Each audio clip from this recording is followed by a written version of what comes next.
Good afternoon, everybody. I am Amy Siegel with the Student Achievement Institute here at the School Improvement Institute, SI2, and I am the Director of Programs.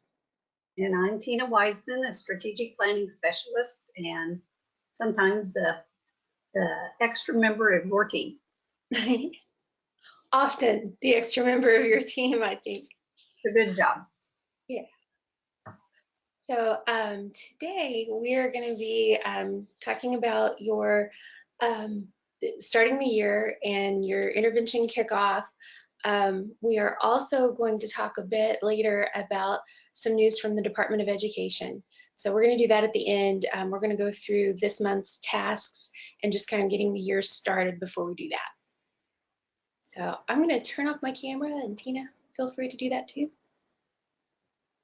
All right. So this webinar is for Update 1, 2, and 3 schools.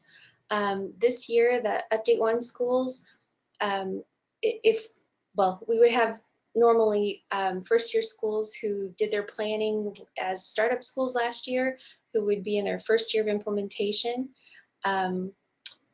Those schools would also be shifting their steering team from doing a lot of the decision-making to being the facilitators.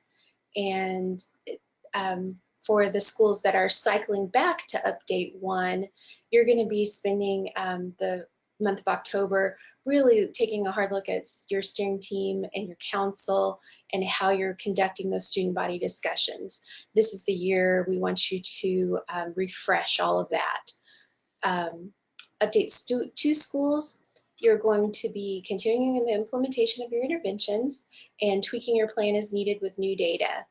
Update 3 schools will also be doing those things, but then they'll be updating their vision, and it's time for them to conduct their surveys. This is a year that you take a hard look at your new data and make adjustments as needed. And here's how we're going to make your life easy, which usually people don't get upset with that. So on the first Thursday of each month, we're going to have a webinar just like this one. And we'll go over the work the steering team will do in that month. So everything will be just kind of lockstep. We'll also present the content for the month's council and the student discussions. And then if you have any questions about that, as far as how to ask the questions or anything, that's a great time to chime in on that. After the webinar, it's a good idea for you to have your steering team meeting to set the dates for the council and the student body discussions and to divvy up the tasks. Because each step of the vision to action process builds on the step before, do your work in order on the process page. Don't answer the easiest questions first. Always make sure that you do it and that you follow the calendar year. It's very, very important. And then, of course, contact me if you have any questions or if you ever need any help. Check in early, check in often, just to make sure you're on the right path. I seldom see somebody that just gets completely lost, but once in a while it happens. It did to me when I was on the steering team. So if you feel lost, be sure and check in. Don't dig yourself too big of a hole before you get in touch with me. Don't forget the 5-minute rule. Don't spend more than 5 minutes wondering what's going on and what's wrong and how to do this. Just, less than 5 minutes, you're on that call, Tina. Okay, so we always give you, we try to give you as many options as possible. One of the big ones is your council discussions. We believe that discussion is really important. This is where you create buy-in and you coordinate your efforts. We think that if you keep your full faculty and your community involved, they're going to support your plan and help you implement it. They're a part of it. And we think the same thing with your student body, and we're going to talk about that in a little bit. This is about your council discussions. You can always do in-person meetings where you show the council video or you present the content. We always give you a link to the council video on your process page, and then we put the slides on the manual page. So you can do that either way, whatever works for you. You'll be sharing reports and materials, discussing the topics together, and then you can also, for anyone who can't make the in-person meeting, you can always direct them to the online discussion, because that's available no matter what, if you do in-person or online, obviously. So the online discussion, all council members watch the video online and they review the materials on their own. We always put a link to the materials they'll need to participate in the online discussion. And obviously all discussion then takes place online. It does require that the steering team monitor the discussion, and so you want to make sure that steering team members are checking in on that at least every day. While the discussion is open, you should have a point person who is responsible for the discussions. That's the person who is most responsible, but it's great for all the steering team members to be keeping an eye out. And then you want to follow up with anyone who hasn't participated, encourage them to get online and participate. It could be that they're having network problems, or laptop's broken, or they don't have access. We try to make sure that they could do this on their phone. The site is designed for that, but again, there can be issues. You might need to help them get access so that they can participate in the online discussion. So either of those options, we think both are good. I will go through later in our webinar and show you how to open that and monitor your discussion. And yeah, so those are your options. So here are the tasks for October. First of all, for the Update 1 schools, you're going to be setting up and renewing the School Improvement Council.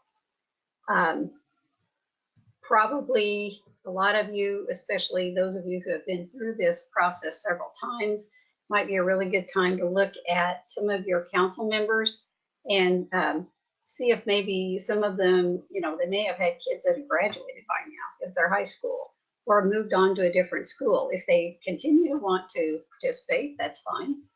They may be in a different capacity. They may now be a business person or something other than the role of a parent. But always remember, that's something that you want people who are currently involved with your school. At this time, you're also going to create structure for getting input from your student body.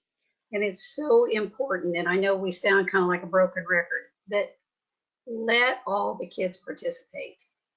Too often we have, and I don't want to say too often, but we have noticed over the years, once in a while we're going to have 12 kids out of your entire student body.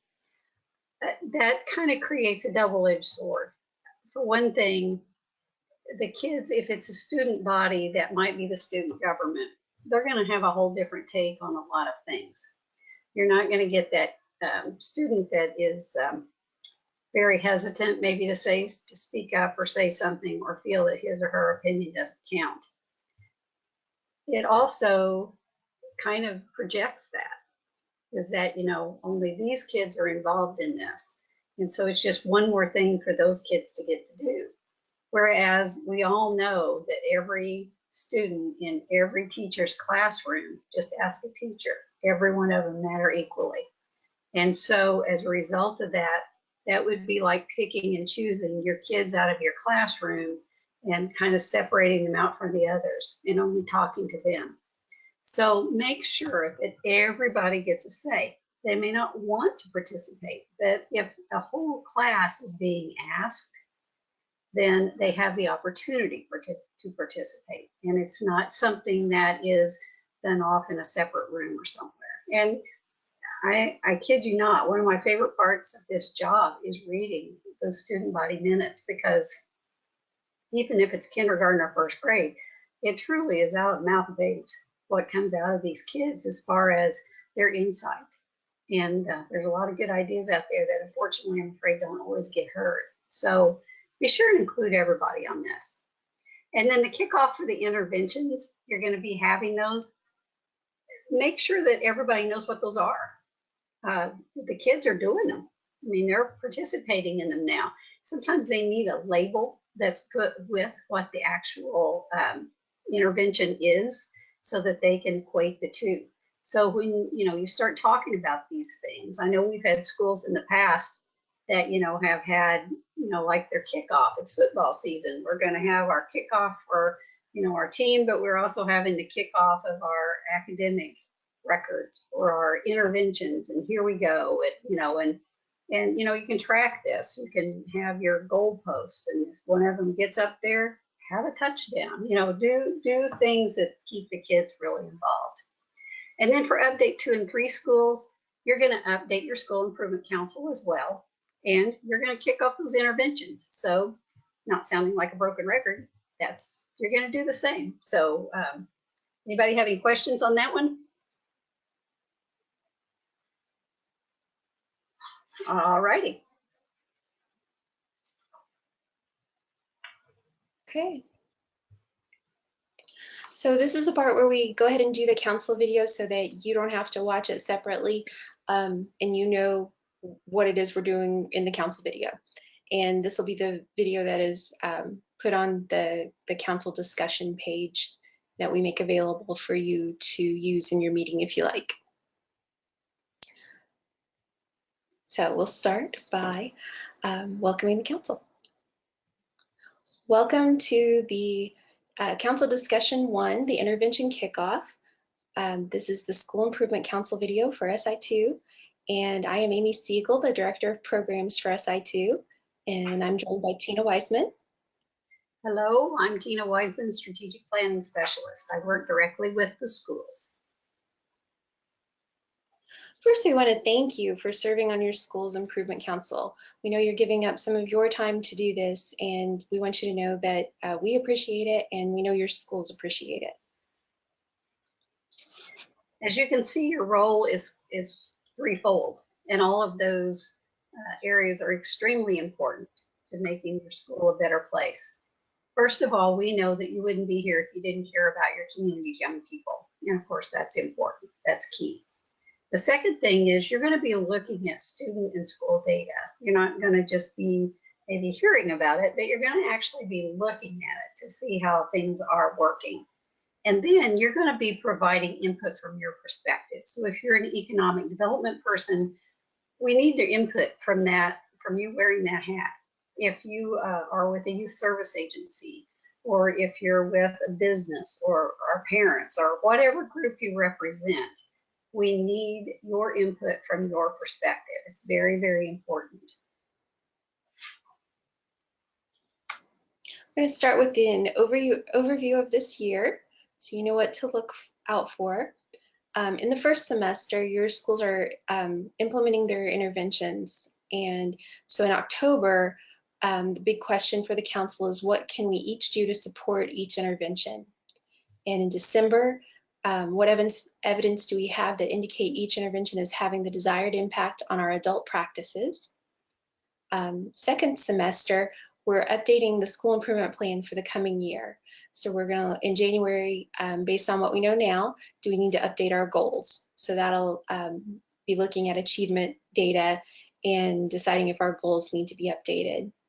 In February, we'll be looking at root cause data and asking, based on what we know now, do we need to update our root causes?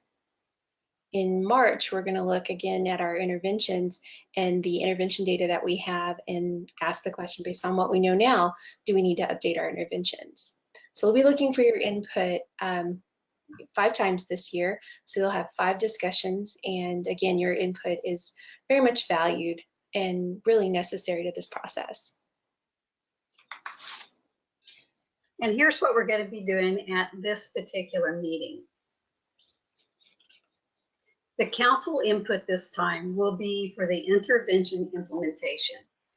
And as you will recall, and maybe some of you are new members of the council, an intervention is something that has been researched painstakingly and decided that it is going to be put into the place, into the school to help combat any kind of problems that may be keeping kids from doing well academically or getting to school or doing a number of different things. So your council, if you, like I said, if you've been on it before, you know that you work through this process. If you're new, you're going to see the good work that has been done. So now it's the actual implementation. So in the in-person meeting discussion, one at a time, you're going to be discussing each intervention in the intervention report that has been distributed by the steering team. And then what will each council member do to support the successful implementation of that intervention? Once again, wearing your hat as you come to this table, how can you support to make sure that these different interventions are very successful? In the online discussion, if you're participating online, open the link to the intervention report in the instructions. And then after reading it, comment with a description of what you will do to help implement each intervention. And so after today, the meetings you'll be involved in November are schools that are in the Update 3 cycle. They are going to have a November meeting, and they're going to review and revise the vision statement. We'll also have you taking the SI2 survey. We do that every third year, and that's your year for it. So that'll come in November, but only for Update 3 schools. So if you don't receive an invitation to the November meeting, that means your school's not in that cycle. In December, all of our schools, councils, will be studying follow-up data, and that will help determine the degree to which each intervention has been implemented, and it'll determine the impact of each intervention on the targeted adult practice.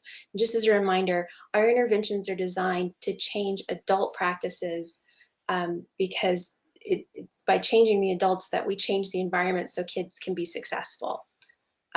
So that's how our interventions are put in place.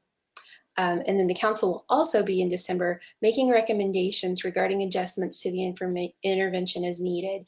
So if there's an intervention that just really hasn't taken off the ground yet, we'll ask for your input on what we need to do to make sure that gets in place and is implemented with integrity.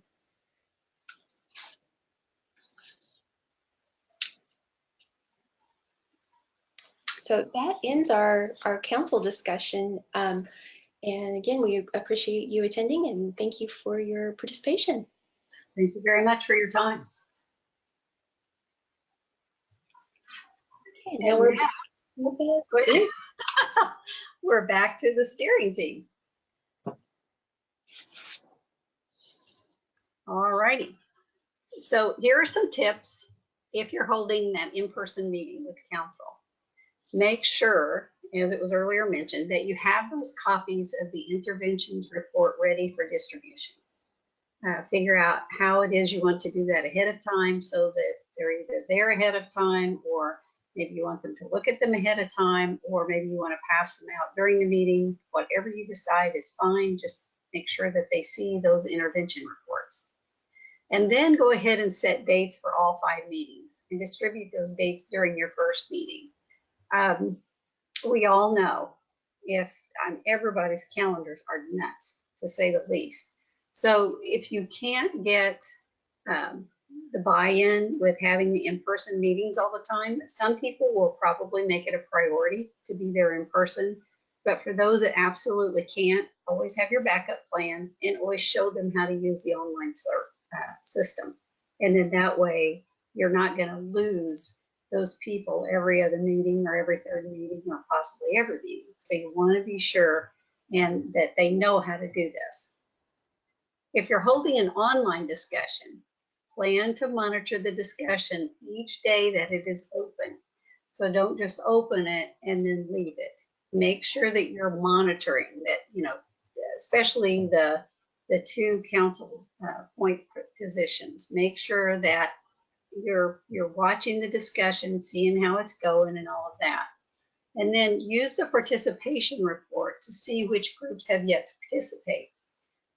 You don't want lopsided data. And so if you're, for example, if the parents aren't participating, then go back in and you can always send them another reminder to be sure and do this. Or you can pick up the phone, or you can send an email, or you might see them at a ball game, or there's any number of ways that you're going to run into people. If it's business people, the same thing applies. If it's teachers, you're kind of in close proximity there. So you can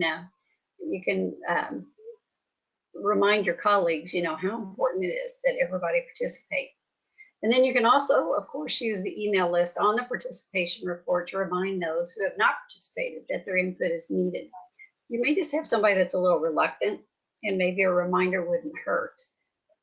There again, crazy schedules, it may have fallen off the plate. And so, you're not being rude for reminding them, you're just reminding them. And that's that. Okay. Pardon? Anything extra that you'd like to add? No, I'm going to go through the tools that we have online. Okay. So we can see how those work. So this should look all very familiar. In October, we're updating the organizational structure. You've got your edit pages, your reports, and your submit icons. So you're going to be looking at your steering team members. Schools that are in update 1, remember this is the year that you want to really go through. If you have steering team members that are burned out or just overloaded and not really participating, remember that you're supposed to be a strong team of 6. If one person is doing all the work, we need to get some other people on the steering team so that that's not happening. This should be a collaborative effort. So if you guys have fallen into that, this is the year that it's time to have a hard discussion and say we've got to either the steering team members who are on need to recommit. It might be that we need to change up our point positions. And if that's the case, we just go in and edit those. It could be that, somebody's just really not into the one that they've been assigned. So so look at that. If it's time to rotate, if it's time to recruit some new blood, go ahead and do that. So you'll be also updating the positions, as I said, and the steering team primary contact. Again, we're looking at the School Improvement Council same way. If we've got people who just don't participate, it could just be they really don't have time for it. So we've given you some tools on here, including a video that Sue did a while back. There's an introduction to the council. Might be a good idea to get back into that and reread it. We have a worksheet to help you research potential council members. And then one of the things you really need to do is look at your council. And, if there are people who are no longer teachers at your school, because, your council should include every faculty member and every staff member. At minimum, you need to have all of those voices. And then you also need parents representing lots of different kinds of kids, and grade levels. You also need business people, and you need your youth service organizations. We have a whole, again, in that worksheet, we have a lot of ideas on who to invite. So it's time, if you've got people who've retired, they shouldn't be on the council unless they want to participate as a community member. So, have that conversation, but you probably need to change their email address. So refresh that and, just take a good hard look and make sure that you have the right people on your council. We also want you to take a good look at your student body discussion format. If you're in update 1, now's the time to do that. And just make sure, as Tina was talking about, that you're getting input from all of your kids and not just a select group. Okay, and that brings us down to the intervention kickoff, and all the schools are doing this. So we just recorded the council video, and we're recording the steering team video now. We have the intervention summary linked. That's a really important one for this month. And it has just our titles and descriptions. And so the big thing is opening council discussion 1. We click on the little envelope here, that's our icon. And we have some information about the discussion format and about opening the discussion. It customizes your email. So if you're having an in-person discussion, you can put in your date and time and location. So that goes out in the email. And if not, we say that we're having an in-person meeting, and then we want to make sure we've selected a date to close. So since our minutes for this are due on the 31st, we want to make sure we choose a date before the 31st. We could close this on the 29th, for instance, and then we just click send invitation.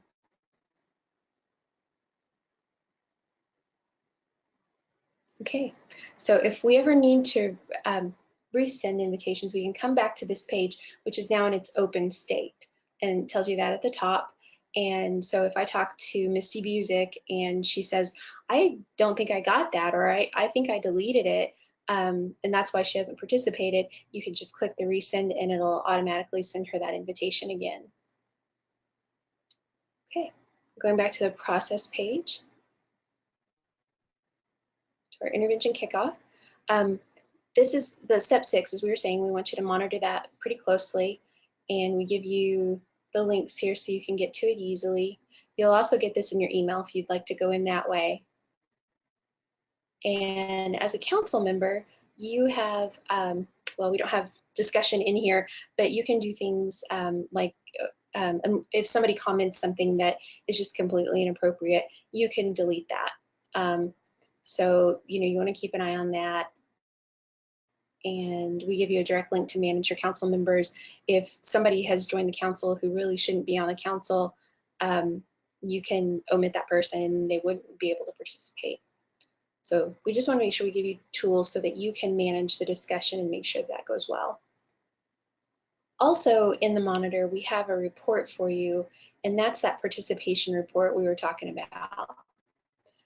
There's an email icon here, so for anybody who hasn't, if you're getting close to the end of this and you realize, or actually midway through would be better, if you get there and you're seeing we are definitely missing some people, in this case we're missing lots of people because no one's participated yet, and this will give you percentage from each group that we have on the council, and it'll let you know what kind of participation level, if they're commenting, if they've agreed with something, if they've made some selections. This discussion doesn't have the yes, no, unsure. So, but anyway, if we see that we need to remind people, you can just get an email list of the people who haven't participated yet, just through that, and send an email just reminding them they need to participate.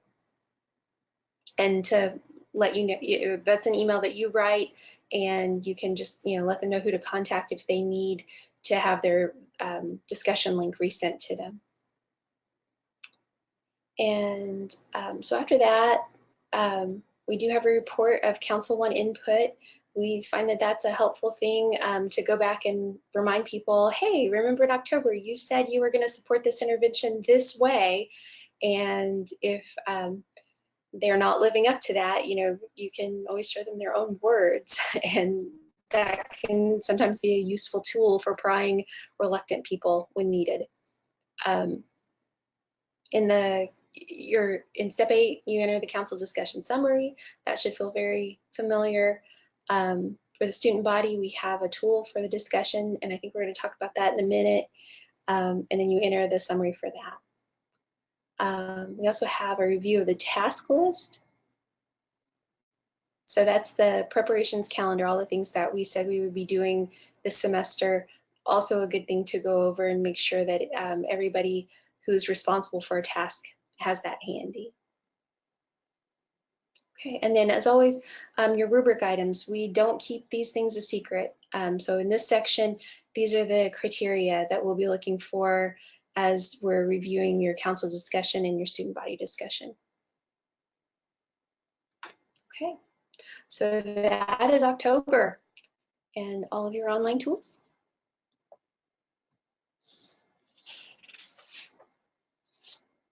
Does anybody have any questions for Amy as far as online system, of anything that you're just not quite sure about, or you're pretty much sure about it, or anything that you just need a little question here or there? Now's the time to ask. She's live. In your webinar tools, there's a way for you to raise your hand or to type a question. So either of those will work.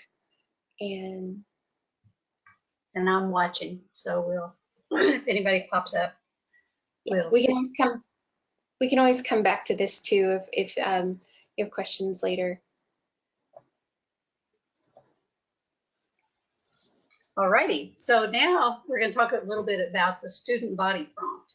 So you're going to distribute a list of your top interventions to all students. And I know exactly what you're thinking. Some of your interventions are not going to go to the students. It's going to be your top interventions. If you are a Title I school-wide school, you're not going to talk about the parent compact. You're not going to talk about the early interventions as far as, getting preschool and all these different things with successful integration into these different areas. So, this is what it comes down to, is that these are the ones that are near and dear to your hearts, that you see keeps popping up anytime you do a survey, that are still sitting there lingering on your self-studies year after year, something that you're doing locally in your building based on what the students have said and what discussions have happened with the council. So look at your top interventions. You don't have to cover them all, but really, pick your top ones. Don't just pick one unless it is so big that it's going to have a domino effect with everything else. But pick, I'm going to leave that number up to you, but you're going to pick those top interventions and you're going to distribute that list to all of your students. And there again, if you just take a breakout time and do it in classrooms, it can be done easily. I say that because I know it can be. So we're not asking you to do anything that we wouldn't have done or have already done ourselves.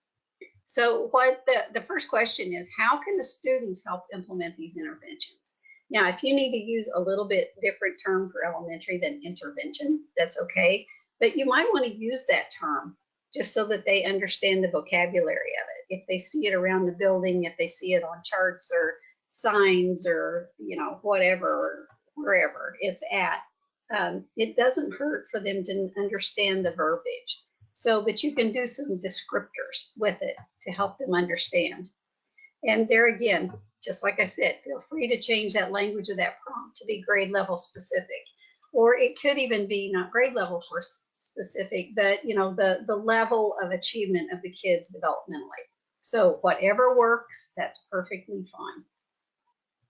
Just get the question done. You've mentioned in the past that some schools are very successfully using Google Documents. Oh, absolutely. Yeah. Like rough it up. Yeah, for these student body discussions is a way to get good input from kids. So if you haven't done that yet and you'd like to see some examples, I bet Tina could get permission from some schools to share some good examples of what that looks like. Yeah, and it works very, very well, and that's perfectly fine with us. And then you can just send the Google Doc link, and I read down through those, and I don't care how many there are. That's what I do. I read. So you don't have to limit it in any way, shape, or form. But that is a really nice way to get that information out to the kids and get the kids responding and doing it in a timely manner. Okay, so we do have an announcement this month. You might have heard that IDOE has a new school improvement plan template, and we wanted to talk about that a bit. DOE has created a template to fulfill all the ESSA requirements for comprehensive support and improvement and targeted support and improvement schools. So CSI and TSI are going to be new terms we get used to, and these schools are supposed to be identified next month. And so we're in the process of learning as much as we can about this. Tina's been deep diving into the Moodle about it, and we're keeping an eye out for announcements. So we don't know yet if any of you will be in that category or not. So they have a comprehensive needs assessment that goes along with this SIP template, and it is a spreadsheet with 10 sheets in it. And then there's also an SIP template and it's a 32-page document, and that's before anything is filled in. So those things exist and they are available, of course, but we've been cross-referencing these. Well, let's get into the big question. Can schools still use SI2 for their school improvement planning? And the answer to that is yes.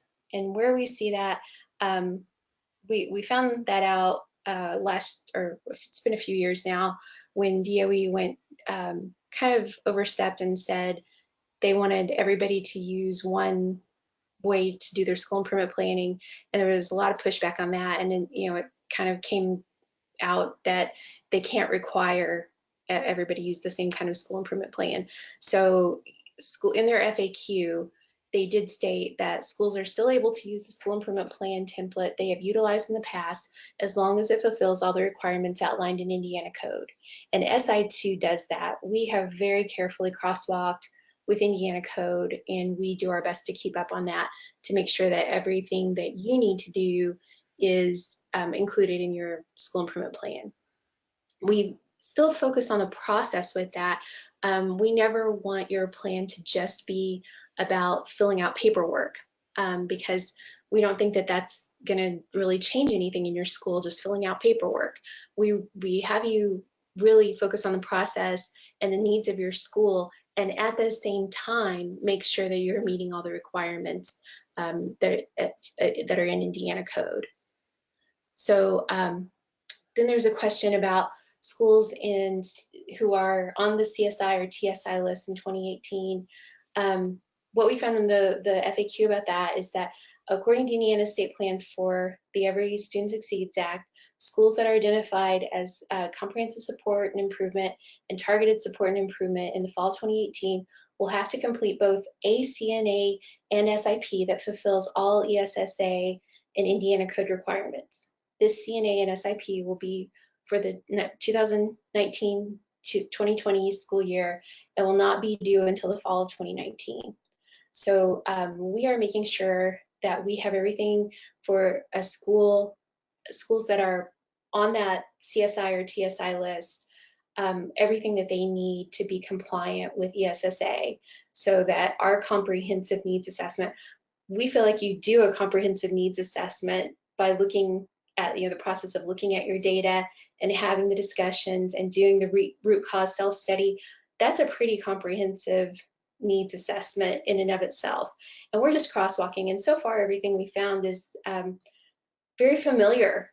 They're asking a lot of questions that we've asked of you for years now, and so we're just making sure that if there's anything that they feel is important to meet the ESSA requirements, that we have that in your plan too.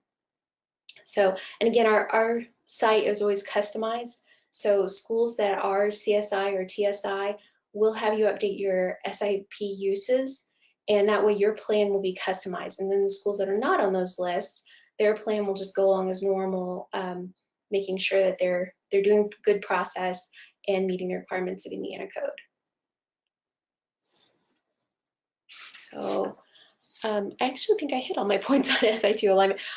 We are going to be making some changes in our system just to make sure that our language matches up with DOE's language, so that there's no confusion. If DOE is asking you about focus areas, you don't have to translate that into priority areas for improvement or primary areas for improvement. So as we've been reading this, we found that focus areas and PAIs are pretty much the same thing.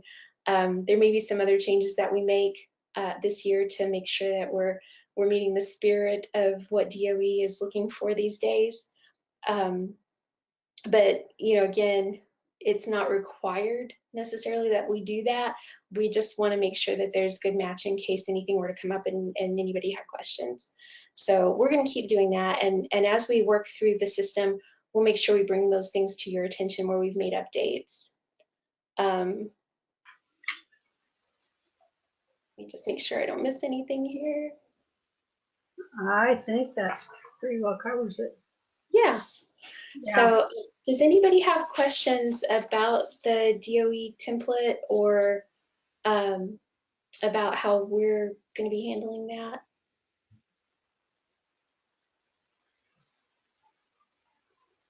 And I will keep up on Moodle, doing all the different activities and everything they have. So if any of you have any questions, I'll be happy to, we can look at that together, or we'll do whatever we need to do. We'll do whatever needs to get done. If you have a question and we can't find it, we'll ask. And otherwise, we'll dig till we find it. So we've got your back. And I hope that's always the case. And so we'll just continue, but it is amazingly similar to what we have now. There's just a little bit of alphabet soup going on, but we get those changed out, and I've got my Post-it note sitting here with all the what was, is now, and will be. So we can make those quick transitions while we're talking. I like to say that Tina Moodles so that you don't have to. Right. We do our best. I mean, that's one of the things that we feel like is part of what you get, and when you're in SI2, we really do take very seriously that our role in anticipating what you're going to need and making sure it's in our system. So that's part of what you're paying for. We're happy to do it, and we know it's. I'm not sure how people always have time to do this. I'm glad we have a person who's dedicated to keeping an eye out and like I said, doing the deep dive into those Moodle courses. So that's one of the services we're really happy to provide you all. And again, if any questions come up, please do let us know. We are very happy to help. And there's how you get the questions answered. As always, phone number hasn't changed and the email address hasn't changed. The hair's probably just gotten a little whiter. So be sure anytime, any place, anywhere, either send me an email or a phone message, and my hours are the same. And it's on every monthly update, which everyone should have gotten their monthly update yesterday, Amy, is that right? No, day before. Mm-hmm. So you should have your October update, has all the information on it. But if you ever have any questions, that's why I'm your other member of your steering teams. So that's exactly what I expected you to do. And as I've teased a few of you, when you apologize, there are no limits on the amount of phone calls. I don't keep hash marks by school names or anything else. So, and frankly, I love talking to you. So, call anytime and or email anytime, and we'll get your answers for you. I'm going to give one more plug.